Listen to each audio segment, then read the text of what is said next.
Alors, qu'est-ce que vous en pensez? C'est bien. C'est un petit peu mieux que le petit écran qu'on avait l'autre jour. Alors, ça va me permettre de pouvoir me promener à travers le Québec pour commencer à donner des entretiens sur Surf Austin, puis des journées de ressourcement, tout ça. Fait que je suis bien content de l'acquisition. Fait qu'aujourd'hui, je termine avec la vie de Surf Austin. À la fin, je vais prendre un petit 5 minutes pour parler du tableau. Qu'est-ce qui s'est passé avec ça? Et fait que ça va être pas mal ça qu'on va faire. Puis à la fin, je vais faire la vidéo d'une vingtaine de minutes de Surf Austin sur sa mission. Alors, on est rendu à Cracovie. Alors, Surf Austin avait été 4 mois à Pradnik pour en réhabilitation, mais en fait au sanatorium. Et elle aurait pu mourir. C'est un endroit pour ceux qui ont la tuberculose qui généralement meurent. Mais finalement, sa santé est remontée. Alors, elle était très maigre, mais elle a encore travaillé dans le jardin en fonction de ses forces. Puis elle pensait toujours à cette fameuse fondation-là de sa communauté, qui semblait comme un peu impossible, là, parce qu'avec la santé qu'elle n'avait pas, avec l'argent qu'elle n'avait pas, puis c'était pas une sorte de premier quart, elle était deuxième quart, fait qu'elle, ce qu'elle avait fait, c'est de la cuisine, du ménage, de la boulangerie, jardinière, puis là, elle va être portière, alors, elle n'avait pas comme un métier de direction. Et la mère Michaela est en visite à Cracovie, celle qui l'avait acceptée au début, comme religieuse. Et là, elle lui dit, fait que là, Surf Austin lui demande, avez-vous eu, chère mère, une inspiration concernant ma sortie du couvent? Parce qu'on se souvient qu'à chaque fois, il y avait beaucoup d'opposition, on lui disait, c'est une illusion. Alors, elle lui dit, jusqu'alors je vous retenais et maintenant je vous laisse libre si vous le voulez. Vous pouvez quitter la congrégation et si vous désirez rester, vous pouvez y rester. Enfin, alors, Surf Austin se retrouve avec la possibilité de pouvoir quitter. Mais là, il fallait qu'elle écrive au Saint-Père pour demander d'être libérée de ses vœux. Et aussitôt qu'elle pense à ça, elle se met à être dans les ténèbres. Puis là, elle se sent complètement isolée, toute seule, pas la force de faire ça. Et là, le père Andras, qui lui vivait à Cracovie, n'était pas là, il était parti à Rome, alors elle ne pouvait pas avoir de conseil de lui. Sopochko, ben lui, il est à Vilnius, qui est à 700-800 km de chez elle, alors elle lui a écrit, Sopochko lui dit, ben attends, si tu ne sens pas la force. Alors elle va vivre ça encore plusieurs mois, d'être divisée, même si elle avait la possibilité, elle se sentait comme pas la force de commencer cette œuvre-là. Et un peu après ça, pendant le temps qu'elle est à Cracovie, il est arrivé un événement assez particulier parce qu'il faisait chaud depuis plusieurs jours, la canicule, tout ça, puis pas de nuages dans le ciel. Fait que là, elle se dit, Seigneur, je vais prier. Fait qu'elle fait le chapelet de miséricorde pendant 3 heures. Puis elle savait c'était quoi le jardin, tout ça. Il se met à mouiller au bout de 3 heures. Alors, toute une grâce qu'elle a eue par... c'est un peu spécial, mais ça arrive dans la vie de certains saints, des fois, qui ont des grâces comme ça. Elle a eu aussi, au mois de juin, une vision du bâtiment très large et très grand que serait le premier couvent. Imaginez-vous. Puis elle en a visité chaque partie. Et elle va le décrire. Et après sa mort, quand l'abbé Sopochko va partir, la première communauté, ben, la première fois qu'il va arriver, il va constater que le lieu est exactement comme elle avait dit. Fait qu'elle avait eu ça en vision, avant même sa mort. On a parlé il y a quelques semaines du purgatoire. Une belle expérience qu'elle a eue, c'est qu'à un moment donné, il y a une sœur qui est venue la voir, qui était décédée, puis elle lui a demandé d'offrir un jour de jeûne à son intention et tous ses exercices spirituels de la journée. Alors elle fait ça le lendemain et elle a vécu durant la journée comme son supplice, un peu là. il a dit, j'ai ressenti en mon âme une telle faim de Dieu qu'il me semblait mourir du désir de m'unir à lui. Alors, elle a comme goûté un petit peu ce que c'était le purgatoire, tu sais, de sentir qu'on aime Dieu puis qu'on a hâte de le voir, là, tu sais, c'est vraiment comme la plus belle affaire qui peut nous arriver. Et là, elle s'est dit, bon, je pourrais peut-être en plus de ça jeûner, mais je vais demander la permission à la supérieure vu que j'ai pas trop de santé. Alors, elle demande à la supérieure, est-ce que je peux jeûner? La supérieure lui dit, non, je ne vous autorise pas à jeûner avec la santé que vous avez et tout ça. Alors là, celle qui était décédée lui apparaît et lui dit, si vous aviez jeûné, ma sœur, j'aurais obtenu ce soulagement ce soir seulement. Mais grâce à votre obéissance qui vous a empêché de jeûner, j'ai obtenu ce soulagement immédiatement. L'obéissance est une grande force. Après ces paroles, j'entendis que Dieu vous le rende, puis elle était libérée. Alors, curieux, hein? T'sais, parce qu'elle a été obéissante, finalement, elle a eu la grâce plus rapidement. Aussi, elle va vivre, m'amener, elle va aller quelques jours à Rabka, c'est une petite maison aussi, une filiale, puis là, elle va pour rendre des services, mais elle arrive là, puis elle est très malade, elle est obligée d'être habitée. Puis à un moment donné, elle était tellement faible, découragée, qu'à un moment donné, elle a eu une grâce. Elle entendit alors un ange qui chanta le chant de toute ma vie. Fait que, toute une grâce. Et suite à ça, Saint Joseph, elle dit, Saint Joseph me demande d'avoir pour lui une incessante dévotion. Il m'a dit lui-même de réciter chaque jour 3 prières et un « Souvenez-vous ». Il regardait avec beaucoup de bienveillance et m'a fait connaître combien il appuie cette œuvre. Il m'a promis son aide particulière et sa protection. On sait que Saint-Joseph a été beaucoup à l'origine aussi à Montréal, de la fondation de la ville de Montréal, de Ville-Marie, parce que celui qui a envoyé Jeanne Mance et Maisonneuve avec une trentaine de personnes pour fonder Montréal, lui avait eu une vision de toute l'île de Montréal. Et il y avait une vision de la Sainte Famille et on lui demandait de fonder Montréal. Il avait vu toute l'île, il pouvait la décrire. Et finalement, ça s'est fait après 11 ans de démarches pour acheter l'île, puis pour avoir l'argent nécessaire pour payer quand même les colons qui allaient là 3 ans. Ils devaient être payés. Alors, suite à ça, à un moment donné, au mois d'août, ça se trouve être un petit peu plus qu'un an avant qu'elle décède, l'abbé Sopocko, finalement, il vient en visite et il a l'autorisation d'imprimer des prières vénérant la miséricorde divine. Alors là, les petits feuillets commencent à s'imprimer avec des photos qui n'étaient pas trop réussies. On l'a vu quand j'ai présenté les photos. Puis, en même temps, il profite, il transcrit le texte de la neuvaine, parce que là, lui, il est à Vilnius, et elle est à Cracovie, fait qu'il ne peut pas lire comme il faisait avant ses écrits au fur et à mesure. Il n'envoyait pas le journal par la poste. Fait que quand il venait, bien, il en profitait pour lire. Puis il avait aimé la neuvaine, puis le chapelet aussi. Et au mois de septembre, elle a fait, Sœur Faustine, un acte d'offrande vraiment important là, à Dieu, total.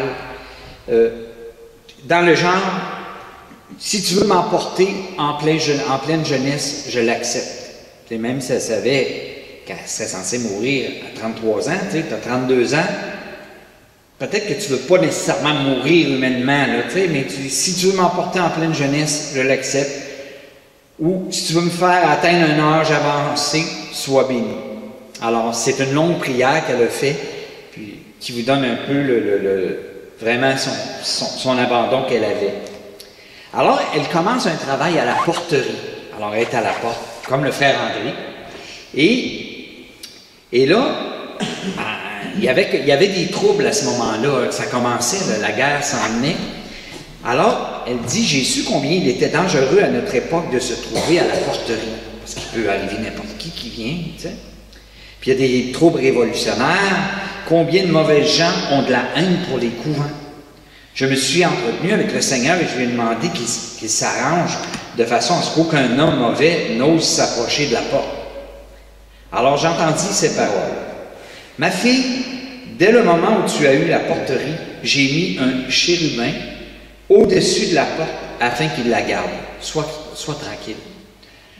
Alors, après être revenu de mon entretien avec le Seigneur, je vis un léger nuage blanc, et dans ce nuage blanc, un chérubin, les mains jointes, son regard comme un éclair. Je compris combien le feu de l'amour divin brûle dans ce regard.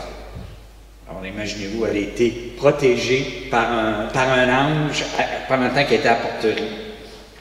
Ensuite de ça, elle a vécu, c'est comme elle avait une vie de victime, et elle s'offrait pour les pécheurs, tout ça, et pour les grands péchés. À un moment donné, là, elle se tordait de douleur, avec des douleurs au ventre épouvantables. Ça durait de 8 heures à 11 heures le soir, et ça fait ça 3 fois. Et elle l'a su.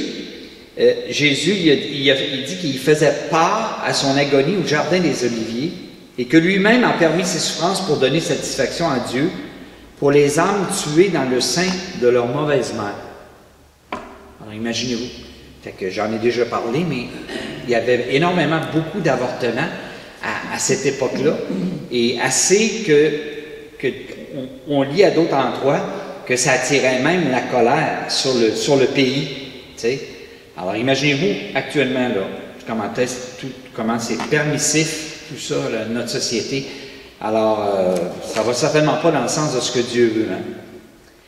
Hein. Aussi, quelques petites choses sur la communion, parce que Jésus, comme elle avait une dévotion à l'Eucharistie, il enseignait comment est-ce que la communion était importante, mais il disait, ma fille, écris qu'il m'est très difficile de voir les âmes des religieux s'approcher du sacrement de l'amour uniquement par habitude, comme si elles ne distinguaient pas cette nourriture des autres.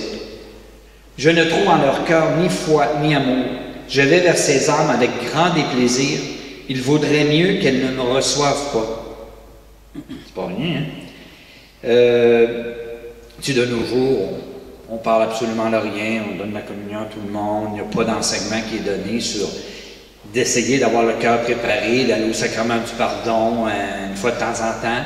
Tu sais, puis, ça fait des années, c'est ça qu'on a comme qu'on ne reçoit pas vraiment d'enseignement, mais la réalité, c'est pas ça qui se passe. Et il y avait une novice qui était malade avec elle. Alors, à un moment donné, le prêtre savait qu'il y avait trois Eucharisties.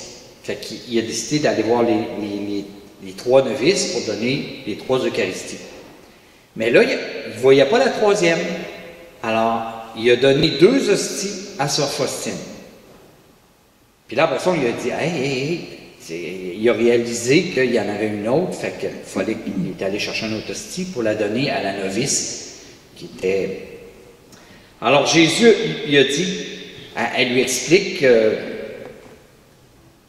comment ça, Seigneur, que j'ai eu 2 hosties. Alors il lui dit,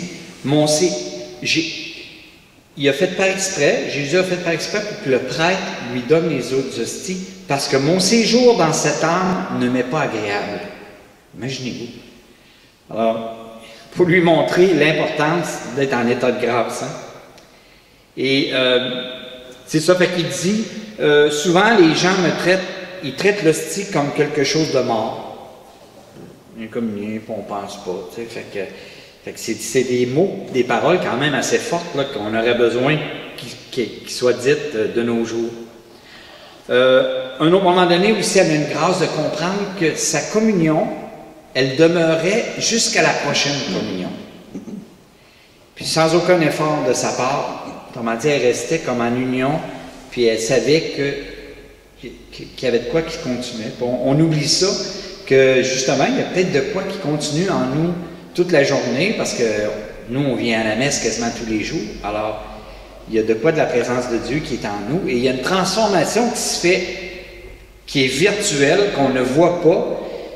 Mais moi, je suis sûr que quand on va mourir, s'il y avait des petites lumières, si on est allé à la messe 2000 fois dans notre vie, 3000 fois dans notre vie, on va voir 3000 petites lumières qui vont nous éclairer, c'est des grâces qu'on ne comprend pas, mais qu'on va comprendre juste au bord. Alors, ça vaut la peine. Surtout les gens qui sont à la retraite, puis qui n'ont presque rien à faire, vous pourrez vraiment dire, je mets ça en priorité, la messe. Je donne une demi-heure par jour au Seigneur. Je fais cet acte-là de foi. Moi, c'est ça que je fais. Je suis pas à la retraite, mais je me dis, si c'est ça qui est très important, ben, j'essaie de le faire en me disant que c'est pas du temps perdu. Fait que souvent, je passe à peu près 1 heure ici, mais je me dis, Seigneur, organise le reste de ma vie pour que je puisse réussir quand même à gagner ma vie, mais en prenant ce temps-là. Et une fois, à un moment donné, elle dit qu'elle avait pris une résolution sincère. Ça nous arrive toutes, hein? Mais quelques minutes après, elle retombe dans une imperfection plutôt involontaire. Autrement dit, à une bien belle résolution, mais finalement, ça ne marche pas, elle tombe tout de suite après. Puis là, elle ressent une vive douleur, déception. Alors Jésus lui dit, tu sais, sans cette petite imperfection, tu ne serais pas venu vers moi. Sache-le, chaque fois que tu viens vers moi en t'humiliant et que tu demandes pardon, je déverse une immensité de grâce sur ton âme et ton imperfection disparaît à mes yeux. Je ne vois que ton amour et ton humilité. Tu ne perds rien, mais tu gagnes beaucoup. Alors, c'est pas nécessairement, elle n'avait pas besoin de se confesser de ça, mais quand on se rend compte qu'on fait des choses, qu'on est déçu, ben, si on le revire vers Dieu, pardon Seigneur, tu vois, j'ai voulu pas manger de biscuits Oreo, finalement j'en ai mangé. Alors, quand on vient vers lui, ben, il nous montre que c'est ça qu'il veut, qu'il ne se tame pas qu'on lui confie tout. Alors, dans son métier d'être à la porterie, alors ça lui a donné l'occasion d'être en contact avec beaucoup de gens en difficulté. Parce que, tu sais, les gens venaient. Puis elle était tellement bonne que si la même personne revenait dans deux fois dans la journée, elle ne faisait même pas sentir qu'elle était venue une autre fois. Tu sais, nous autres, on dirait, ben là, t'es venu, il y en a d'autres. Mais elle, dans sa bonté, elle faisait comme si rien n'était. Puis finalement, des fois, elle avait des grandes confidences. Tu sais, la deuxième fois, tu sais, la personne, elle devait être surprise de voir que, justement, elle pouvait avoir de l'aide de sœur Faustine. Et un jour, ben, il arrive, OK, il y a une sœur qui raconte que Faustine, elle venait souvent à la cuisine pour les repas pour les pauvres.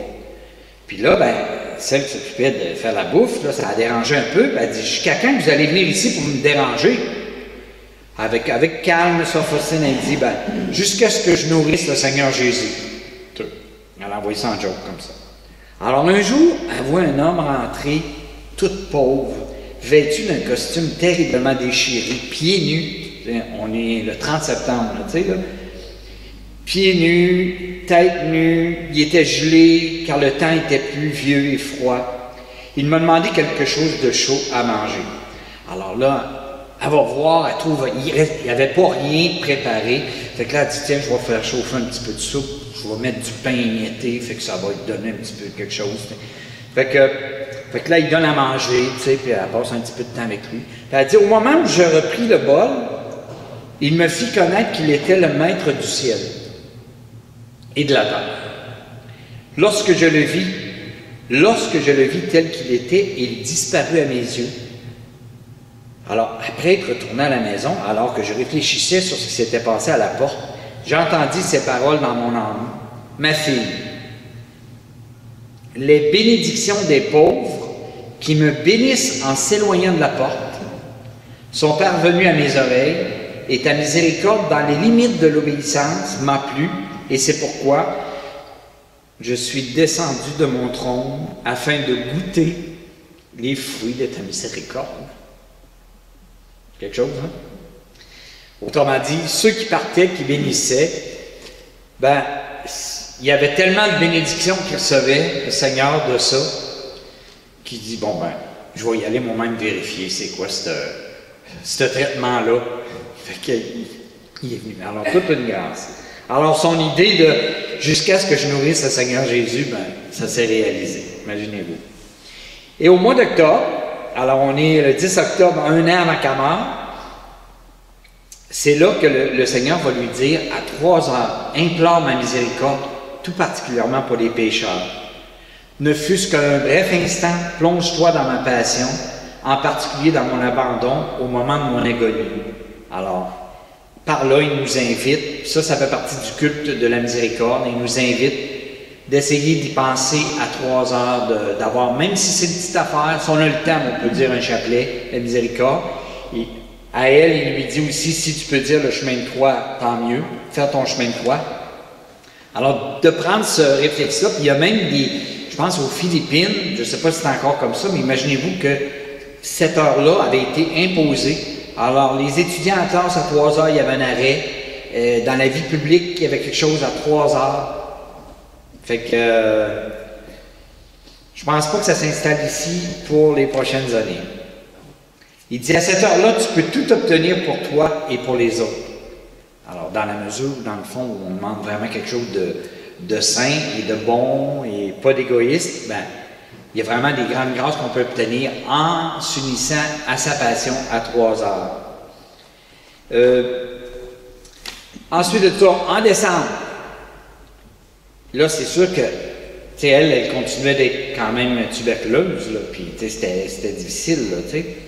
Et, puis des fois, ben, quand elle tombait tellement bas, elle disait, elle souhaitait mourir avant, tu sais, fait qu'elle disait, « Ah, mais je pense que Jésus ne me fera pas de surprise, car je dois mourir à 33 ans. » Tu sais, imaginez-vous. Puis, un moment donné, elle dit, « Depuis un mois, je me sens plus mal et à chaque quinte de tout. » Imaginez-vous, là, c'est ça le problème. Quand tu tousses, ça n'arrête pas. Là. Je ressens la décomposition dans mes poumons. Et il m'est arrivé parfois de sentir la complète décomposition de mon propre cadavre. Une souffrance plus grande que de porter un cilice ou que la flagellation jusqu'au sang. Ça veut dire qu'elle avait peut-être déjà fait ça. Un jour, alors que j'étais en train d'y penser, l'une des sœurs vient me parler. Puis au bout de quelques minutes, elle fit une horrible grimace et me dit, « Ma sœur, je sens ici comme un cadavre. » Alors c'est tout à fait comme s'il se... ok, elle dit, c'est tout à fait comme s'il se décomposait. Oh, combien c'est affreux! Imaginez-vous. Fait que là, elle la rassure, elle dit, c'est moi. Mais là, elle était contente parce qu'elle dit miraculeusement, c'était pas tout le monde qui sentait ça. Là, il avait permis qu'elle le sente, mais ça veut dire qu'elle sentait vraiment la mort. Tu sais? Fait que c'est assez particulier de rester quand même dans une paix quand tu vis ça. Puis elle avait vraiment des douleurs aux intestins énormes, surtout quand elle mangeait après ça, c'était vraiment difficile. Alors elle a souffert de ça ici. Puis, je vous avais parlé de la sœur Chrysostome, qui était infirmière mais qui ne croyait pas à ses maladies. Tu sais, elle était couchée, là, tu sais, puis ça voyait bien, là, mais elle dit, « Faustine, pourquoi vous n'êtes pas venue à la messe ce matin? » Avec de la misère. Fait que là, Faustine, elle hoche la tête en signe de désaveu. Tu me dis, ben, je ne pouvais pas, tu sais. Elle dit, pourtant, une si grande fête et vous n'allez pas à la messe, ma soeur. Alors ça, c'est la sœur Chrysostome. Fait que là, elle dit, elle écrit, il arrive souvent dans la maladie, tout comme Job dans l'Ancien Testament. Tant que l'on marche et que l'on travaille, tout est parfait et magnifique. Mais lorsque Dieu envoie une maladie, les amis sont plutôt moins nombreux. Ils nous rendent visite moins souvent et leurs visites nous font souffrir. Au lieu de nous consoler, ils nous reprochent certaines choses qui nous font souffrir. Quand elle recevait la communion, elle se retenait pour ne pas crier. Bienvenue à toi, véritable et unique ami. Alors, puis il est arrivé une autre histoire. Tu sais, elle se traînait quasiment, elle avait de la misère, là, puis là, elle revenait, je ne sais pas si c'était de la chapelle. Alors, tu sais, elle a de la misère quasiment à monter, tout ça. Alors, il y a une sœur, une assistante, elle voit une mère directrice qui était là, qui devait aller faire une commission à un autre endroit, à la grande porte. Fait que là, elle voit sur Faustine, elle dit « Non, laissez faire, ma sœur Faustine va y aller. » Alors, Faustine avait de la misère à monter à sa chambre, mais elle est allée sans dire un mot, puis mouillait en plus, là, tu sais, là. Alors, elle dit « Cela n'est connu que de Dieu, c'est un exemple parmi d'autres. Parfois, on considère la sœur du deuxième cœur de Pierre. » sont pas sensibles. Fait qu'elle vivait ça aussi. Et là, pendant la récréation, on est en avril 38, juste quelques mois là, avant qu'elle meure. Elle entendait des choses comme ça. Imaginez-vous durant la récréation. Hey, ça, Faustine est si faible qu'elle marche à peine. Il y en a qui disaient qu'elle meurt au plus tôt, car on sait qu'elle va devenir sainte. Alors là, il y a une sœur directrice qui prend parole, elle dit qu'elle meurt, ça on le sait. Mais quand elle est sainte, là. Fait que, elle entendait des choses comme ça, tu sais. Elle recevait des lettres de maison de sœurs qui disaient oh, ma sœur, on sait que vous allez mourir, mais on est bien triste, mais on se réjouit car vous allez pouvoir prier pour nous. Veuillez m'entourer d'une protection particulière quand vous allez mourir. J'attends tellement le jour où le Seigneur vous prendra, car je sais que ce sera ce que ce sera, et je désire beaucoup la mort pour vous. Fait que, tu sais, elle prenait ça en riant, tu sais, parce que... Fait que, mais il y avait un petit peu quand même, par rapport à certaines personnes, elle avait un peu comme une réputation, un peu de peut-être être une sainte, tu sais, là. Fait que, qui était quand même là. Fait qu'elle le prenait en riant. Alors, elle est obligée, au mois d'avril, pendant une période de 5 mois, de s'en aller au sanatorium, à 10 km de là, à Pramnik. Et là, elle est déçue de repartir, parce que peut-être qu'elle pense qu'elle va partir pour de bon, ça va être fini. Hein? Surtout qu'elle s'en va vers ses 33 ans. Mais là, elle se plaint à Jésus, puis là, Jésus est penché sur son cœur. Tu sais, là, elle lui dit toutes ses difficultés, ses craintes, tout ça. Alors, finalement, Jésus, il dit, sois tranquille, mon enfant, je suis avec toi. Pars dans le plus grand calme. Tout est prêt. J'ai donné l'ordre à ma manière qu'on te prépare une chambre individuelle. Alors, quand elle arrive là, Faustine, il y a une chambre individuelle pour vous. Fait qu'elle arrive, tout était propre, il y avait des fleurs, tout ça. Puis, il y avait des sœurs qui l'avaient connue pendant 4 mois, il y a 1 an. Alors là, elle est accueillie par des sœurs qui l'aiment puis qui travaillent là, tu sais. Fait que là, après ça, elle dit, quand je me suis retrouvé tout seul, j'ai remercié pour cette grande grâce. Puis là, Jésus il a dit, sois tranquille, je suis avec toi. Alors là, à un moment donné, il y a une sœur qui lui dit, là, vous êtes trop malade, là, parce qu'il fallait qu'elle descende en bas pour avoir la communion. Alors, demain, vous ne recevrez pas la communion, vous êtes trop fatigué, il faut vous ménager, puis plus tard, on verra. Alors, le lendemain, ben, elle se prépare quand même à communier. Tu sais, elle fait sa prière, puis elle dit, bon, ben, Seigneur, elle fait comme une communion de désir dans son lit. Tout d'un coup, or, quand mon désir et mon amour arrivèrent au plus haut degré, je vis soudain près de mon lit un séraphin, qui me donna la Sainte Communion en prononçant ces paroles, « Voilà le Seigneur des anges ». Après avoir reçu le Seigneur, mon esprit se plongea dans l'amour divin et l'étonnement. Cela se répéta pendant 13 jours. Cependant, je n'avais pas la certitude que le lendemain, il me l'apporterait. Mais en remettant à Dieu, je faisais confiance à la bonté divine, mais je n'osais même pas penser si demain, je recevrais la Sainte Communion de la même manière. Alors, 13 jours de fil, elle a reçu la communion. Puis elle dit, il y avait une grande clarté alentour de l'ange. La divinité et l'amour divin se reflétaient en lui. Il portait un vêtement doré recouvert d'un surplis transparent et d'une étole transparente. Le calice était en cristal, couvert d'un voile transparent. Dès qu'il m'avait donné le Seigneur, il disparaissait. Alors, à un moment donné, elle a quand même un petit doute, fait que là, qui a dit, alors elle décide d'interroger le Seigneur Jésus sur ça, puis elle n'a pas de réponse sur ce qui se passe. Fait que là, elle dit à l'ange, elle dit, pourrais-tu me confesser? Fait que l'ange lui répondit, aucun esprit au ciel n'a ce pouvoir. Au même moment, la Sainte Hostie se posa sur mes lèvres. Alors, elle vérifie pour voir, puis finalement, ben, il y a juste le prêtre qui peut confesser. Alors, c'est quand même grand. Hein? Puis que, mais ce qui est cute, c'est qu'elle a des petites pensées comme ça, tu sais. Pourrais-tu confesser? Puis elle a sa réponse. Et elle recevait des visites. Mais là, chaque fois, il y a une sœur qui dit, chaque fois que je lui rendais visite, j'étais comme sous l'effet d'un charme. Je ne comprenais pas cela, mais je n'arrivais pas à engager une conversation sur des sujets spirituels parce que j'avais à cause des autres sœurs, une opinion préconçue sur elle.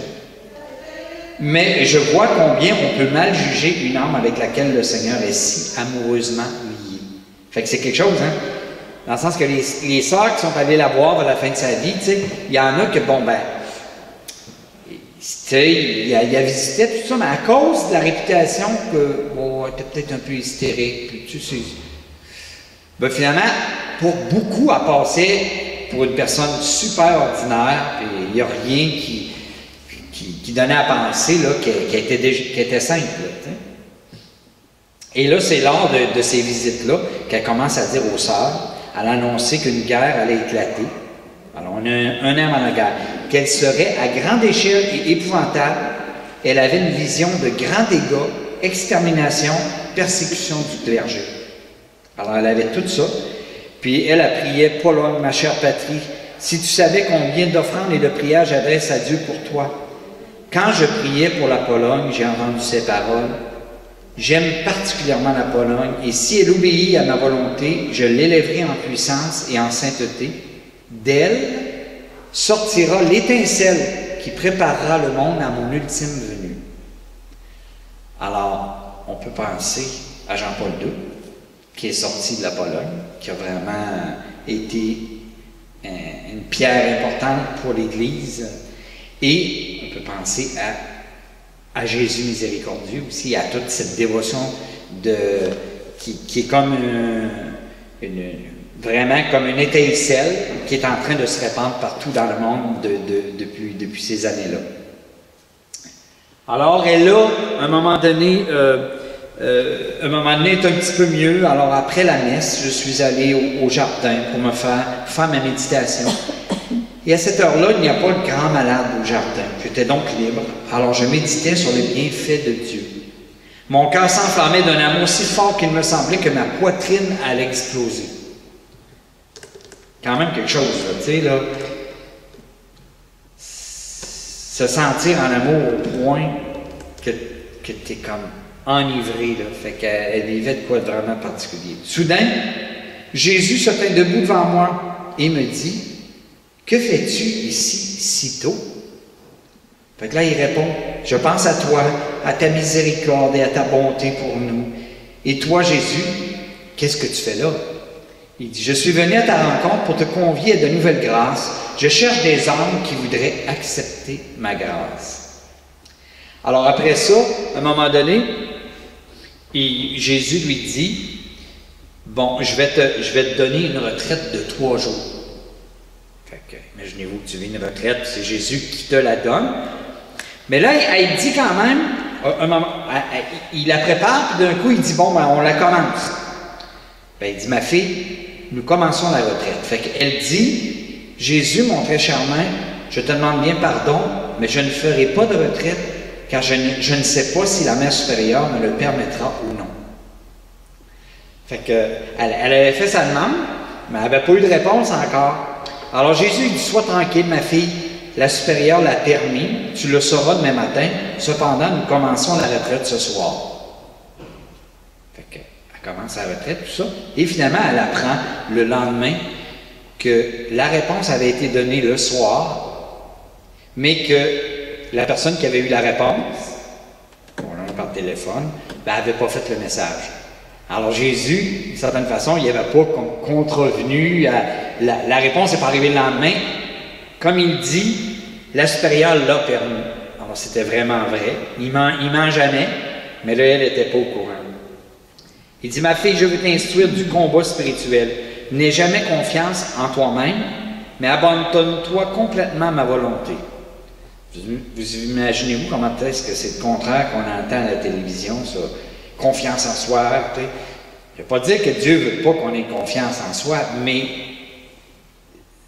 vraiment de lui y faire confiance en premier, c'est toute une autre chose. C'est ça qui amène à la sainteté. Puis là, à un moment donné, elle a une forte fièvre, elle crache le sang, tout ça, on est en juin. Puis là, elle est pour mourir, là, tu sais. Puis, fait que là, un coup qu'elle remonte un peu, elle dit, « Tu me trompes, Jésus. » Tu me montres la porte du ciel ouverte, puis de nouveau, tu me laisses sur terre. Puis là, le Seigneur lui dit, ben, lorsque tu verras au ciel les jours présents, tu te réjouiras et tu voudras en voir le plus possible.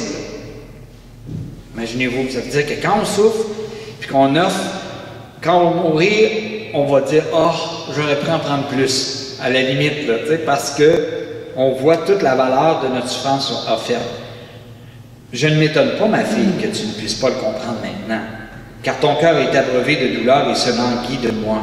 Ta vigilance me plaît, ma parole doit te suffire. Il n'y en a pas pour longtemps. Et là, c'est là qu'elle va vivre, dans cette période-là, une expérience vraiment spéciale. Le Seigneur lui dit, il est entré chez moi, il m'a dit, ma fille, aide-moi à sauver les âmes. Tu iras chez un pécheur agonisant aujourd'hui, tu réciteras ce petit chapelet, ainsi tu lui obtiendras la confiance en ma miséricorde, car il est déjà en désespoir. Alors, elle se retrouve en bilocation chez le pécheur en question. Soudain, je me suis trouvé dans une chaumière inconnue où un homme âgé agonisait dans de terribles supplices. Autour du lit, il y avait une multitude de démons et la famille qui pleurait. Parce qu'il paraît qu'à l'heure de la mort, pour certaines personnes, il y a énormément il y a des démons qui combattent pour pas que l'âme se laisse aller à la miséricorde. Alors, dès que j'ai commencé à prier, les esprits des ténèbres se sont dissipés avec un sifflement en me menaçant. Cet homme se tranquillisa et plein de confiance se reposa dans le Seigneur. À cet instant, je me suis retrouvé dans ma chambre. Comment cela arrive-t-il? Je ne le sais pas. Fait que c'est particulier. Elle se retrouve à deux endroits en même temps. Et une mystique comme Marie-Yvonne Aimée de Malétroit a vécu, je pense, 150 fois les bilocations dans sa vie. Elle a 30 000 documents sur toute sa vie. C'est vraiment incroyable. Elle est filmée aussi. Et il y a 10 expériences de bilocation où il y a des témoins qui étaient là puis qui étaient à l'autre endroit. Alors, il y a 10 expériences qu'il y a quelqu'un qui a pu prouver que j'ai été assisté, entre autres, un de ses amis qui était prêtre, il aurait pu se faire tuer à la guerre. Là. Fait qu'elle va le voir en pleine tranchée pour le protéger, quelque chose comme ça. Là, fait que, et en même temps, elle est dans sa maison. Alors, c'est un phénomène assez particulier. Le Padre Pio a vécu ça aussi. Et là, on se retrouve 17 juin 38. Là, elle est tellement mal que là, elle arrête d'écrire son petit journal. Alors, puis là, elle dit, là, elle marque une note. Personne ne peut lire ces notes et brouillons avant que le père Andras ou l'abbé Sopocko ne les regarde. Parce qu'elle s'attendait à ce que ces notes soient éditées pour la consolation des âmes. Alors, le Seigneur, il avait comme montré que, regarde, ça va servir à faire connaître ma miséricorde après. Puis, là, à un moment donné, on lui a dit, est-ce que vous voulez aller à la communauté pour finir vos jours? Fait qu'elle dit, oh, j'ai peur que ma présence, ça crée des problèmes à la communauté. Il va falloir qu'il y ait des sœurs qui se relèvent pour me surveiller, tout ça. Faut qu'elle te laisse faire, tu sais. Fait qu'elle ne voulait même pas déranger. Et finalement, à un moment donné, il y a eu une dernière visite de la mère Michaela, celle qui l'avait acceptée, qui l'avait auditionnée la première fois, qui l'avait acceptée. Et là, elle était un petit peu mieux, fait qu'elle pouvait aller dehors, fait que là, il était allé dehors, puis prendre l'air. Puis là, elle raconte, cette dernière rencontre m'a laissé un bien agréable souvenir. Ça, Faustine était tellement contente. Elle lui rappelle le passé, tout ça, t'sais. Seulement, à la fin, elle a glissé sans cacher sa joie. Mère, quelle chose merveilleuse m'a dit le Seigneur. Puis là, elle montre peut-être son dernier petit cahier, ça dit. Et elle a ajouté, vous allez lire tout cela. Tu sais, c'est quelque chose quand même, tu sais. Elle a vécu ça beaucoup en solitaire, tu sais, avec juste l'abbé Sopocko qui surveillait ça, mais là, elle allait le partager. Elle savait qu'elle pourrait le lire après, là. Fait que c'était une joie pour elle quand même, là, tu sais. Et à un moment donné, elle reçoit l'extrême onction le 24 août, la veille de sa fête, la veille de ses 23 ans, extrême onction. Mais elle dit, je savais que je ne mourrais pas. Fait qu'elle avait encore quelque chose qui disait qu'elle ne mourrait pas. Et l'abbé Sopocko, il vient de Vilnius pour la voir, pour un congrès sur des théologiens, fait qu'il vient la voir. Mais il dit, ah ben tu sais, la nouvelle congrégation, là, c'est probablement une illusion. Okay. Puis elle, Sophocine, ben, je lui avais dit tantôt qu'elle était venue dans les ténèbres quand la sœur lui avait dit, vous pouvez partir. Mais elle a comme finalement réalisé dans cette année-là qu'elle n'avait pas la force, là, tu sais, puis que... Et finalement, fait que là, elle lui dit, Sopocko lui dit que c'est une illusion. Fait qu'elle, elle sait que c'est pas une illusion. Ça va se réaliser, mais après sa mort, tu sais. Mais elle dit, je vais en parler à Jésus. Ça fait que là, l'abbé Sopocko va dire sa messe. Puis là, durant sa messe, il dit, là, il comprend. Il dit, tout comme, sans savoir peindre, elle avait indiqué comment il fallait peindre ce tableau, bien, sans savoir non plus comment fonder une nouvelle congrégation, elle en donnerait les grands traits, mais ça serait quelqu'un d'autre qui fonderait. C'est ça qui s'est passé. Fait que là, lui, il a eu ça dans sa prière. Fait que là, il vient la voir, puis là, il dit, Sophocine, finalement, vous avez prié Jésus, tout ça par rapport à la communauté, tout ça, avez-vous quelque chose à me dire sur cette congrégation-là? Elle lui répond, non, j'ai rien à vous dire parce que Jésus vous a déjà éclairé durant la messe. Alors, elle savait que Jésus est allé dire exactement ça. Fait que, et la communauté a été créée le 11 avril 42, donc 4 ans après sa mort. Et officiellement, avec toutes les probablement à Rome, tout ça, le 25 août 47, c'était la fête de son anniversaire, 9 ans après sa mort, et il y a 36 maisons des sœurs de Jésus miséricordieux qui font de l'adoration perpétuelle. Il y en a peut-être, je pense, qui ont une mission plus dans le monde aussi, là, parce que ça faisait partie des 3 choses qu'elle voyait. Il y aurait des contemplatives, il y aurait des sœurs plus dans le monde, et il y aurait des laïcs, comme nous autres, si on veut appliquer la miséricorde, la faire connaître, qui ferait partie comme de l'esprit de sa communauté. Quand on vit, qu'on dit notre chapelet, tout ça, ben, on fait partie de ces sœurs-là, de cette communauté-là de Sœur Faustine. Et ensuite de ça, fait que c'est ça. Jésus a d'abord demandé, c'est ça il y avait une réflexion qui disait, Jésus a d'abord demandé à Faustine un grand sacrifice, quitter son couvent pour créer une nouvelle congrégation. Mais finalement, il ne l'a pas permis. Il ne voulait pas l'acte, mais la disposition à l'exécuter. Puis ça peut nous arriver dans notre vie des fois que on voudrait réaliser des choses, puis finalement, on ne peut pas. Puis, bon, on fait confiance, puis tout ça, puis on se dit, bon, ben finalement, ça n'arrivera pas de mon vivant, tu sais. Mais des fois, Dieu, il veut juste qu'on ait la disposition. Puis lui, il peut bien réaliser ça après notre mort, tu sais. Puis, comme il veut. Tu sais, comme moi, j'ai écrit une centaine de chansons religieuses.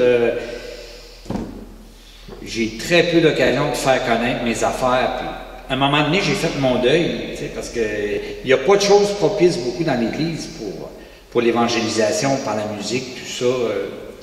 Fait que c'est compliqué, tu appelles les paroisses pour essayer de booker pour des concerts.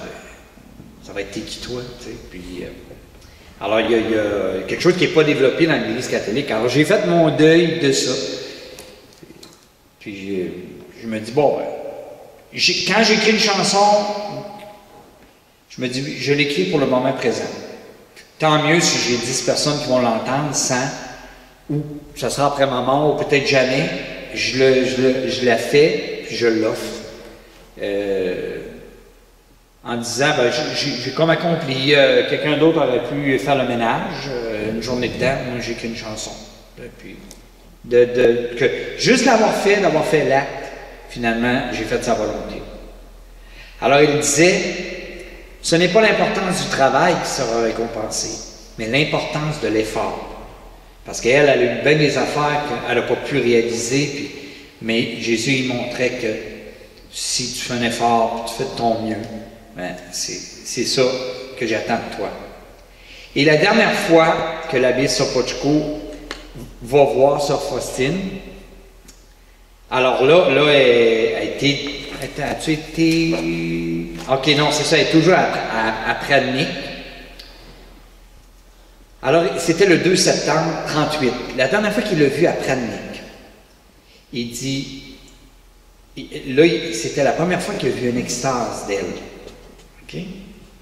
Alors, c'était le 2 septembre, lorsque je lui ai rendu visite à l'hôpital de Pradnik. Je lui ai fait mes adieux, puis là, je devais partir à Vilnius. Quand j'ai ouvert la porte de sa chambre, séparée des autres chambres, je l'ai vu noyé dans la prière dans une position assise, mais presque suspendu en haut de son lit. Son regard était fixe sur un objet invisible, prunelle légèrement dilatée. Je lui ai remis ses prières et les salué. Elle m'a dit « Au revoir au ciel ». Puis je sentais une grande douleur, une grande amertume dans mon âme, parce que j'étais obligé de dire adieu à cette personne extraordinaire, puis parce que je me sentais abandonné par tous, j'ai réalisé que je devais avant tout faire confiance à la miséricorde divine, parce que là, lui, il se retrouvait un peu seul à se dire « Comment je vais faire pour réaliser cette œuvre-là, elle n'est plus là, tu sais. » Puis le médecin, il s'était mis ami avec Sœur Faustine, puis tu sais, souvent il jasait avec elle. Puis avant qu'elle parte, elle avait une petite icône de Thérèse Enfant Jésus. Fait qu'il dit, me la donneriez-vous? Fait qu'elle dit, oui, je vous la donne. T'sais, fait que lui, il apprend tout ça. Puis là, après qu'elle soit partie, il y a une sœur infirmière qui dit, elle voit ça dans son bureau, elle dit, l'avez-vous désinfecté? Ah, il dit, j'ai pas peur de la contamination, car Sœur Faustine est une sainte, et les saints ne transmettent pas de maladie. Imaginez-vous. Fait que là, il y a des ménages de 10 km en charrette. Assez que celle qui déménage avait l'impression qu'elle mourrait. Mais là, elle a rassuré, elle dit non, je ne mourrai pas, c'est pas mon temps encore. Puis là, la belle sœur Chrysostoma, là, qui sortait des affaires, quand elle l'a vue, elle dit mais ma sœur, vous ressemblez à un squelette. Elle avait les bons mots là, pour faire plaisir. Là, fait que c'est ce qu'elle avait de l'air. Elle avait être meg, puis elle souffrait énormément, mais elle ne se plaignait pas. Puis à un moment donné, elle a vu la Marie Rena, qui était celle qui l'a aidé à faire peindre le tableau, tout ça, puis avant sa mort. Puis là, elle lui a demandé de s'approcher, puis probablement qu'elle avait de la misère un peu à parler, tu sais, puis... Fait que là, il dit, le Seigneur Jésus veut m'élever et faire de moi une sainte. Tu sais, on ne s'attend pas à des affaires comme ça de quelqu'un qui va être sainte, ce serait prétentieux. Mais là, elle dit, j'ai vu qu'elle était très sérieuse. Elle avait ce sentiment étonnant qu'il s'agissait là d'un don de la miséricorde divine. Et elle accueillait ce don sans aucune trace d'orgueil. Je suis sorti de chez elle ému, sans me rendre très bien compte du poids de ses paroles. Mais imaginez-vous, là, après ça, quand le petit journal a été publié, là, puis qu'on s'en met à découvrir tout ce qu'elle vivait, là, ça devait être assez particulier. Et là, le 26 septembre, finalement, c'est ça, l'abbé Sopocko, il a rendu visite à Cracovie, mais là, il dit, elle ne pouvait pas me parler, a-t-elle dit. Elle dit, je suis occupée par mon union avec Dieu. Elle devait vivre de quoi, là, complètement, là. Puis il dit, effectivement, elle donnait l'impression d'un être surnaturel. Je n'avais plus alors aucun doute sur la véracité de ce qui était écrit dans le petit journal, sur la sainte communion qui lui avait été apportée à l'hôpital par un ange. Tu sais, parce que ça veut dire qu'il y en a, quand il a su ça, il a douté, mais là il dit, OK, non, c'est vraiment. Et dans les dernières heures, ben, tu sais, écoute, on la déplaçait, puis elle poussait des cris. Là, elle souffrait vraiment, c'était vraiment la peau et les os. Alors, la dernière journée, elle demande à une sœur, pourriez-vous me chanter de quoi? Mais, oh, j'ai pas de voix, ma sœur, moi, je suis pas bonne là-dedans. Fait que finalement, c'est Faustine qui chante ce que l'œil n'a jamais vu, que l'oreille n'a jamais entendu, ce qui attend la Vierge au paradis. Fait que là, elle a chanté un petit peu. À 4 heures de l'après-midi, on lui offre un... OK, le père Andras vient donner l'extrême-onction. On lui offre un sédatif, mais au bout d'un instant, elle renonce. Elle offrait sa douleur à Dieu. Là, à un moment donné, sur l'heure du souper, la sonnette sonne. Quand la sonnette sonnait comme ça veut dire qu'il y a une sœur qui va mourir. Puis, fait que là, les sœurs sont montées, tout ça. Fait que là, elle dit à la supérieure, le moment de ma mort n'est pas encore venu. Mais quand il viendra, je vous le ferai savoir. Imaginez-vous. Alors, le soir, plus tard, elle a dit, aujourd'hui, Jésus m'amène avec lui. Fait que là, finalement, il y avait 2 sœurs qui étaient avec elle à 22h45. Quand nous sommes venus, sœur Faustine a légèrement ouvert les yeux et elle a souri. Puis elle a incliné la tête et voilà. Nous avons continué de prier. Le cierge est resté allumé. Et là, le lendemain, dans la crypte, le cercueil est ouvert. Et là, au grand plaisir de tout le monde, le père Andras dit, elle avait retrouvé la fraîcheur de la beauté. Elle était plus belle que lorsqu'elle était en vie. Alors c'est beau, hein? Le Seigneur a permis. Puis quand on regarde les photos aussi de Thérèse Enfant Jésus morte, là, c'est vraiment impressionnant, là, tu sais. Fait que il y a de quoi que Dieu permet. Et la Marie Réna, elle dit, aucune sœur n'avait peur de la mort, comme c'est d'habitude le cas. Imaginez-vous, tu sais, les sœurs, ils avaient peur d'aller voir leur sœur qui était morte, mais là, il n'y avait pas peur, tu sais. Puis, le visage de la défunte exprimait la quiétude. Alors, elle était en paix. C'est de valeur qu'il n'y ait pas eu de photo, j'aimerais voir ça. Et les funérailles, il y avait une icône de Notre-Dame de la Miséricorde qui était là.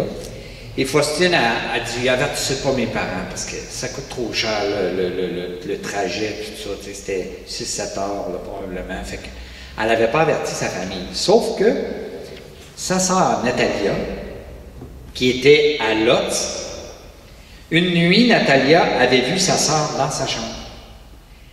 Elle était blanche comme du pain azime, tellement mince, avec les mains jointes, et elle me disait, je suis venue te dire adieu parce que je m'en vais. Que Dieu te bénisse, ne pleure pas, il ne faut pas pleurer. Elle m'embrassait sur la joue, et moi je n'arrivais pas à prononcer un mot, je me suis blotti contre mon oreiller. Là, quand elle est sortie, elle a fondu en larmes. À ce moment-là, la porte s'est ouverte une autre fois, et j'ai vu ma sœur, toute blanche, qui me disait, je t'avais dit de ne pas pleurer. Toi, tu pleures, et toi, tu pleures.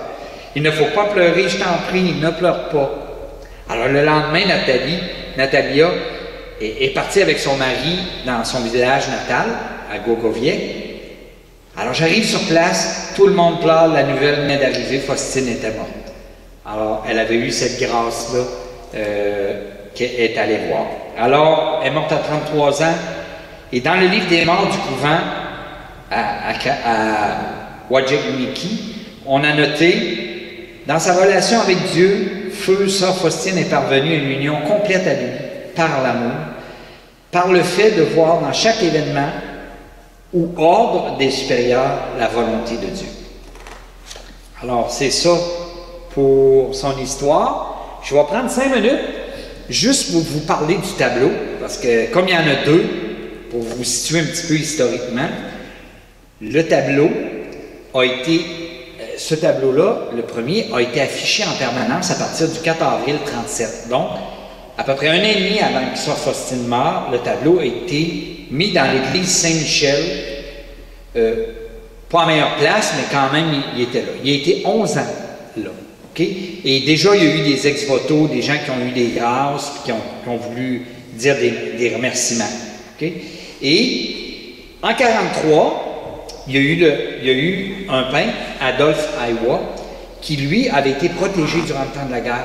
Fait qu'en remerciement que sa famille n'est pas morte, tout ça, alors il a offert de faire un tableau. Alors on lui a donné un peu les consignes qu'il y avait dans le petit journal, tout ça. Puis il n'avait peut-être pas vu l'autre tableau parce qu'il y avait peut-être une petite icône qui avait été. Ben oui, il y avait une icône qui avait été faite, des petites. mais qui était storé par les sœurs, on lui a peut-être montré, mais lui a décidé de faire ça à sa façon. Alors ça a donné le tableau avec les yeux ouverts que j'amenais aussi, le deuxième tableau. Et il y avait un pré en arrière, puis il était dans les champs, tout ça. Alors il n'était pas comme dans le noir, un peu comme ça, Faustine l'avait vu. Et ça avait déplu un petit peu à l'abbé Sopocko, puis plusieurs années après, il avait demandé qu'il enlève ça, puis qu'il mette un fond neutre, tout ça. Alors il a mis des carreaux pour montrer que Jésus marchait vers nous. Et ce tableau-là est devenu très, très, très populaire, très aimé, et a aidé beaucoup pendant le temps que lui était en Lituanie, parce que là, après la guerre, la partie où demeurait la ville de Vilno est devenue communiste, est devenue partie intégrante de la Russie. Fait que le tableau est à l'extérieur de la Pologne à ce moment-là. Et rapidement, il a été 11 ans. Après 148, les autorités communistes ferment l'église. Alors il est acheté, puis il est caché dans un grenier. Plus tard, il est remis au curé de l'église du Saint-Esprit, qui a été la dernière église polonaise à être en Lituanie. Non intéressé à l'exposer, il le cache dans des dépendances de l'église pendant 8 ans. Alors, il a été caché pendant 8 ans. En 1956, il y a un prêtre, ami de l'abbé Sopocko, qui lui avait souffert à cause de la guerre, tout ça. Il s'inquiète du tableau, il se le fait donner et l'installe en Biélorussie, qui est juste à côté de la Lituanie et de la Pologne, dans une église pendant 14 ans, mais sans dire l'origine. Alors, il est exposé 14 autres années. En 1970, les autorités ferment l'église, mais le tableau reste juché dans le haut pendant 16 ans. Alors, le tableau était vraiment assez haut. Alors, il a été 16 ans abandonné dans cette église-là qui était fermée parce que les communistes fermaient beaucoup d'églises. Il en restait beaucoup moins. Alors, aucun prêtre ne voulait le prendre et le ramener en Pologne. C'était dangereux, selon l'abbé Sopocko. Et ça, c'est en 70, mais Sopocko est mort en 75, à la fête de Saint-Faustin. Faustine, il est mort à la fête de Saint-Faustin. Sans avoir pu rapatrier le tableau, qui finalement n'a jamais été exposé à Cracovie, au lieu où elle est morte et où il y a la grande dévotion. Là, alors, en 86, il y en a qui se sont dit, là, avant qu'il arrive de quoi, ils sont allés voler le tableau de nuit, puis ils en ont mis une copie. Vu qu'il ne se passait rien, c'était les communistes qui avaient ça, fait que finalement, ils ont repris le tableau. Là, il était pas mal, ils l'ont ramené en Lituanie, à l'église à Vilnius, en Lituanie. Et là, il a été caché pendant 8 ans. Ça veut dire qu'il n'a pas été exposé encore 8 ans. Non, il a été exposé, mais c'était le même endroit où il avait été pendant 8 ans, à un moment donné, caché, là, dans la même église, l'église du Saint-Esprit. Et il était endommagé. Alors, il a été restauré en amateur. On a rajouté « Jésus, j'ai confiance en toi » en bas. Ça n'a pas été bien fait. Il était moins le fun à regarder, tout ça, tu sais. Et en 87, il a été installé pendant 18 ans, comme ça. Et même, quand le pape est allé en 97, il est allé le voir avant qu'il soit restauré, tout ça. Mais en 2011, c'est les sœurs de Jésus miséricordieux qui en sont venues, qui s'en sont occupées, et comme il y avait un couvent qui avait été construit, alors à ce moment-là, eux autres sont occupés de la vénération du tableau, et ils ont fait des démarches. Déjà, on dit qu'il faudrait l'améliorer, tout ça.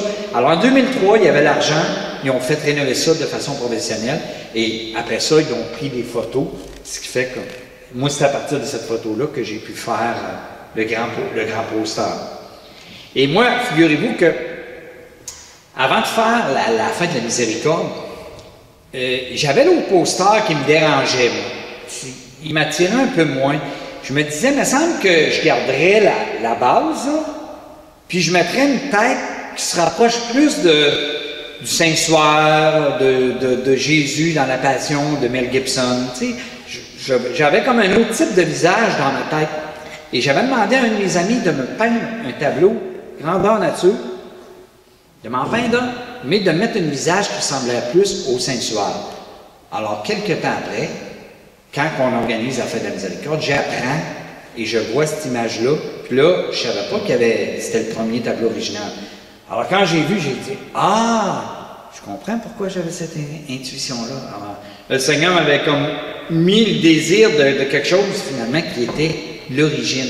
Alors, quand je l'ai vu, là, j'ai dit à mon chum, parce que mon chum avait refusé parce qu'il dit « Je suis pas bon dans les visages. » Alors, j'ai dit finalement, j'ai ma réponse, je l'ai le poster, fait que là, après ça, j'ai voulu vraiment le faire faire. Et vous allez voir dans le film que je présente, on montre la physionomie, là, puis c'est la même physionomie que l'image du Saint-Suaire. Alors, c'est un peu ça, il a été restauré, et en 2005, il a été amené au sanctuaire de la Miséricorde divine à Vilnius, en Lituanie, où il est toujours là, puis il y a de l'adoration à 24 heures sur 24 devant ce tableau-là. Et je ne sais pas pourquoi, mais il ne semble pas avoir été une fois pris puis amené à Cracovie, tu sais, à un événement spécial pour... fait qu'à Cracovie, ils ont leur tableau, puis eux autres, en Lituanie, là, ils ont le leur, puis il y a des copies qui se sont répandues partout dans le monde. Alors, c'est un peu ça. Alors, on va écouter le petit documentaire.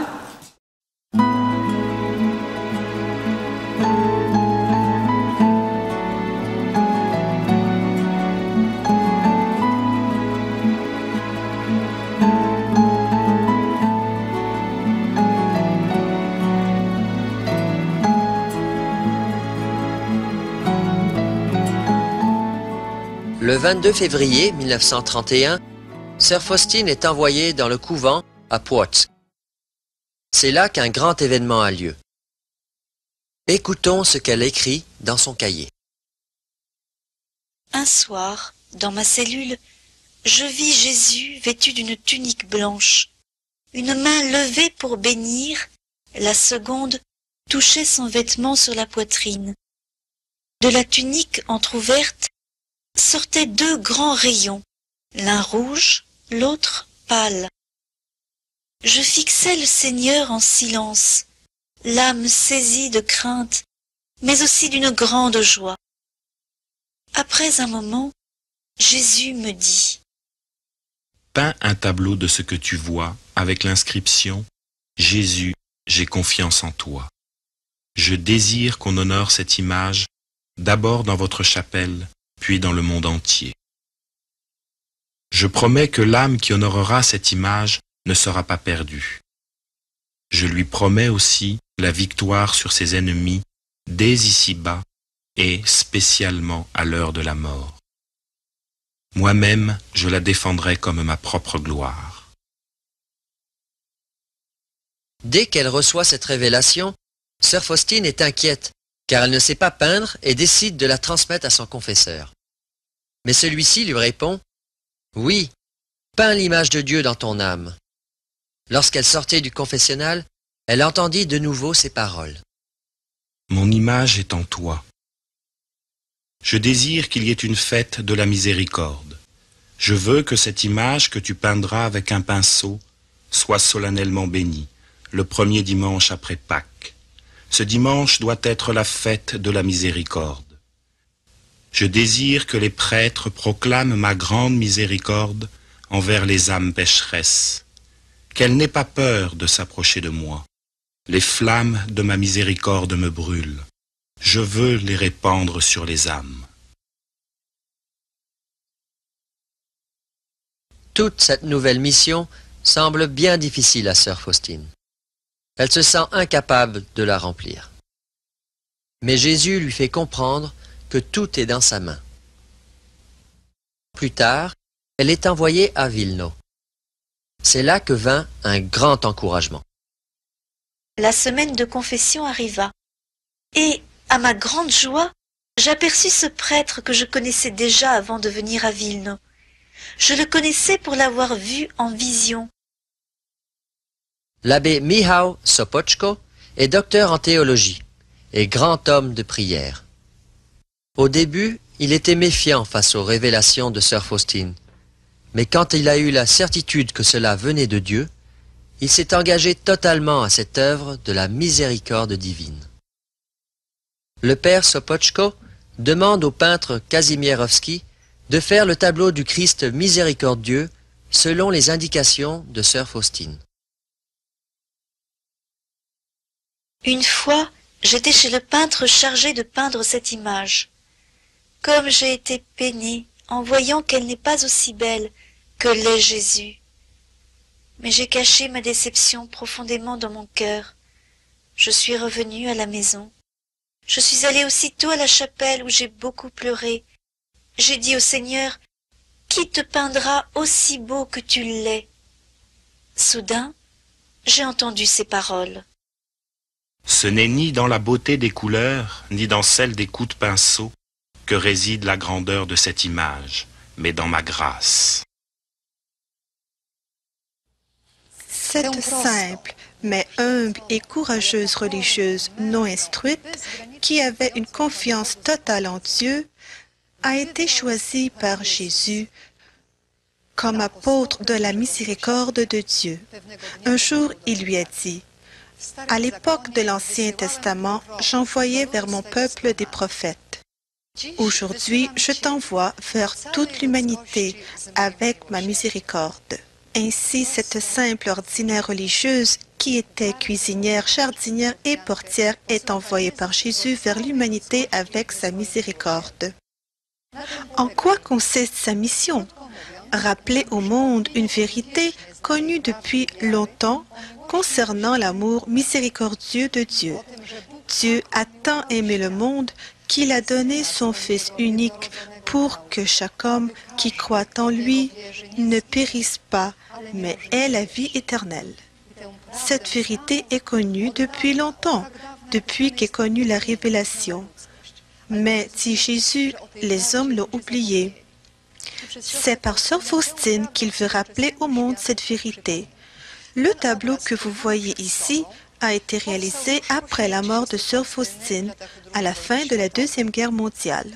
Il a été peint par le peintre de Cracovie, Adolf Hewa, qui l'a offert comme remerciement d'avoir été sauvé pendant les événements de la guerre. Le tableau du peintre Hewa est devenu connu par de multiples grâces. Des copies de ce tableau ont été diffusées à travers le monde entier. C'est ainsi que se réalisa la volonté de Jésus, qu'il a manifestée lors de sa première apparition à Płotsk. Je désire que ce tableau soit vénéré dans votre chapelle et ensuite dans le monde entier. Et il en a été ainsi. Que représente ce tableau? Il nous envoie aux deux événements d'Évangile. Quand Jésus s'est montré aux apôtres dans le Cénacle, nous nous souvenons que cet évangile est lu justement le premier dimanche après Pâques. Jésus est entré, les portes fermées, en saluant les apôtres réunis par les mots « Paix à vous ». Et c'est à ce moment qu'il a constitué le sacrement de réconciliation. C'est le sacrement qui donne à l'homme une telle paix que le monde ne peut lui donner. C'est le premier événement auquel nous envoie ce tableau. Le deuxième, c'est le vendredi saint, la crucifixion et son cœur qui a été transpercé par une lance. Jésus lui-même a expliqué la signification des rayons sur ce tableau. Il a dit que le rayon pâle signifie l'eau qui purifie l'âme. Et le rayon rouge signifie le sang qui est la vie des âmes. Ces deux rayons sont sortis de son cœur transpercé par la lance sur la croix. Ce tableau de Jésus miséricordieux est connu sous le vocable « Jésus, j'ai confiance en toi ». En effet, par sa passion, sa mort et sa résurrection, Jésus manifeste clairement l'amour de Dieu aux hommes. Il nous interpelle à la confiance envers Dieu et à la miséricorde envers les autres. Qu'est-ce que la confiance? C'est plus que de croire en l'existence de Dieu, c'est de nous confier entièrement à l'amour de Dieu qui est notre Père. Jésus disait à sœur Faustine que la confiance est comme un récipient pour puiser la grâce. Plus il est grand, plus les grâces peuvent se déverser sur nous. il dit « Les grâces de ma miséricorde se puisent à l'aide d'un unique moyen qui est la confiance. Plus sa confiance est grande, plus l'âme reçoit. Les âmes d'une confiance illimitée me sont une grande joie, car je verse en elles le trésor entier de mes grâces. » À la vénération du tableau de Jésus miséricordieux sont attachées 3 promesses comme Jésus l'a dit. La première d'entre elles, c'est la grâce d'être sauvé. L'âme qui vénérera ce tableau ne périra pas pour l'éternité. La deuxième promesse donne l'assurance de grands progrès dans le perfectionnement de vie chrétienne. Jésus a promis de donner à cette âme la victoire contre les ennemis. Il s'agit bien sûr des ennemis de l'âme. La troisième promesse, c'est la grâce d'une bonne mort. Moi-même, je la défendrai comme ma propre gloire, justement en cette heure la plus difficile de l'homme. Toute grâce dérive de la miséricorde, et la dernière heure est pleine de miséricorde pour nous. Que personne ne doute de la bonté de Dieu. Nos péchés seraient-ils noirs comme la nuit? La miséricorde de Dieu est plus forte que notre misère. Une seule chose est nécessaire, que le pécheur entr'ouvre, ne serait-ce qu'un peu, les portes de son cœur au rayon de la miséricorde divine, et Dieu fera le reste. Mais malheur à l'âme qui a fermé la porte à la miséricorde divine, même si c'est à la dernière heure. La fête de la miséricorde divine, le premier dimanche après Pâques, est une autre façon de vénérer la miséricorde de Dieu que nous transmet sœur Faustine. Pour préparer cette grande fête dans la prière, on commence le vendredi saint une neuvaine, que sœur Faustine appelle la grande neuvaine. Elle se termine le premier dimanche après Pâques. Je désire que durant ces 9 jours, tu amènes les âmes à la source de ma miséricorde, afin qu'elles puisent force et soulagement, ainsi que toutes les grâces dont elles ont besoin dans les difficultés de la vie et particulièrement à l'heure de la mort. Chaque jour, tu amèneras jusqu'à mon cœur un nouveau groupe d'âmes, et tu les plongeras dans l'immensité de ma miséricorde. Et moi, je les conduirai toutes dans la maison de mon Père. Tu feras cela dans cette vie et dans l'autre. Je ne refuserai rien à toute âme que tu amèneras à la source de ma miséricorde. Et chaque jour, tu imploreras mon Père, au nom de ma douloureuse passion, de t'accorder des grâces pour ces âmes-là. Jésus accorde à la célébration de la fête de miséricorde une promesse toute spéciale. Toute âme qui en ce jour s'approchera de la source de vie par la confession et la sainte communion obtiendra le pardon complet de ses fautes et la remise de leur punition. C'est une grâce plus grande que les indulgences. Elle exige le rejet de tout attachement au péché et d'avoir une confiance totale en Dieu Père et demande de notre part un amour actif de charité envers notre prochain. Une autre façon de vénérer la miséricorde divine, c'est la petite couronne, le chapelet révélé à Villeneuve le 13 et 14 septembre 1935. Sœur Faustine, dans sa cellule, a aperçu un ange, exécuteur de la colère de Dieu. Quand elle a vu ce signe de la colère divine, elle a eu très peur et elle a commencé à supplier l'ange de s'arrêter quelques instants et que le monde fera pénitence. Elle écrit qu'à ce moment, elle s'est trouvée en présence de la majesté de la Sainte Trinité et qu'elle n'a pas osé redire cette supplication. La grandeur de sa majesté me pénétra jusqu'au fond de l'âme, et je n'osais plus répéter mes supplications. Au même instant, je sentis en mon âme la force de la grâce de Jésus qui habite en mon âme. À l'instant même où je pris conscience de cette grâce, j'ai été enlevé devant le trône de Dieu. Oh, qu'il est grand notre Seigneur et notre Dieu, inconcevable est sa sainteté. J'ai commencé à supplier Dieu pour le monde par des paroles entendues intérieurement. Alors que je priais ainsi, j'ai vu l'impuissance de l'ange, qui ne pouvait accomplir la juste punition, qui revient de plein droit au péché. Je n'avais jamais encore prié avec tant de force intérieure. Quand elle a senti en son âme la force de l'action de Jésus, elle s'est mise à prier avec lui avec des mots de la petite couronne, le chapelet à la miséricorde divine. C'est alors qu'elle a vu que la punition de Dieu a été repoussée de la terre. Le lendemain, quand elle est entrée dans la chapelle, Jésus lui a enseigné encore une fois comment réciter ce chapelet à la miséricorde divine.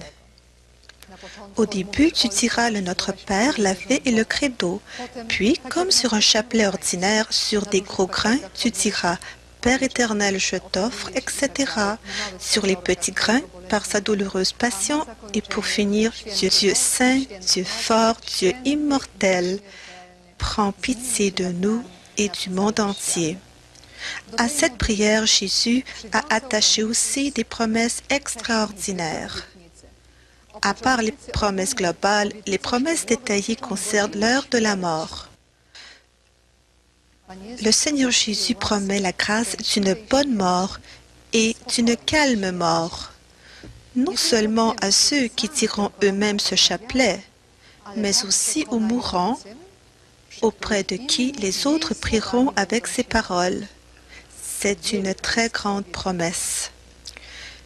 Jésus a dit que même le pécheur le plus endurci, s'il dit au moins une fois ce chapelet, obtiendra la grâce de sa miséricorde.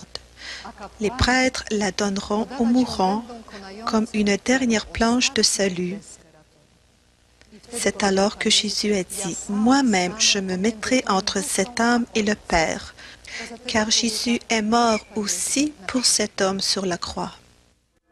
Ma miséricorde enveloppera les âmes qui réciteront ce chapelet pendant leur vie et surtout à l'heure de la mort. Quelle grande grâce j'accorderai aux âmes qui diront ce chapelet.